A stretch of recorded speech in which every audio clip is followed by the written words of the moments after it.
जिनेंद्र, हमारे भगवंत कैसे होते हैं? वीतरागी, सर्वज्ञ, हितोपदेशी।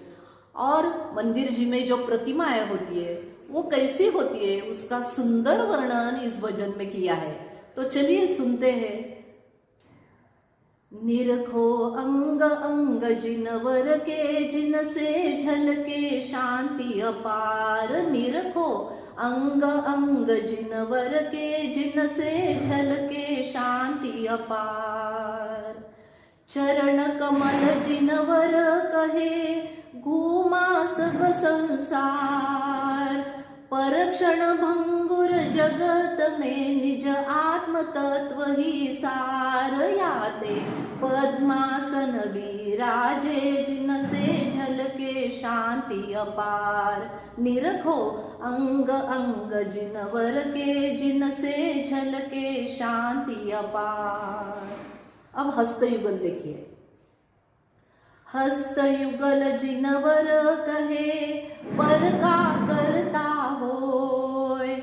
ऐसी मिथ्या बुद्धि से ही भ्रमण चतुर्गति होय। याते पद्मासन विराजे, जिनवर झलके शांति अपार। निरखो अंग अंग जिनवर के, जिनसे झलके शांति अपार। अब लोचन देखिए।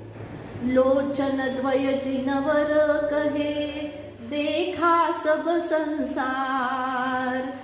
पर दुखमय गति चतुर में, ध्रुव आत्म तत्व ही सार। याते नाशा दृष्टि विराजे, जिनवर झलके शांति अपार। निरखो अंग अंग जिनवर के, जिनसे झलके शांति अपार।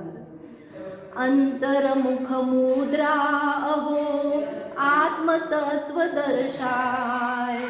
जिन दर्शन कर निज दर्शन पा, सद्गुरु वचन सुहाय। याते अंतर दृष्टि विराजे, जिनवर झलके शांति अपार। निरखो अंग अंग जिनवर के, जिनसे झलके शांति अपार। निरखो अंग अंग जिनवर के, जिनसे झलके शांति अपार। बोलो ऐसे वीतरागी भगवंतों की जय जय जय। जय जिनेंद्र।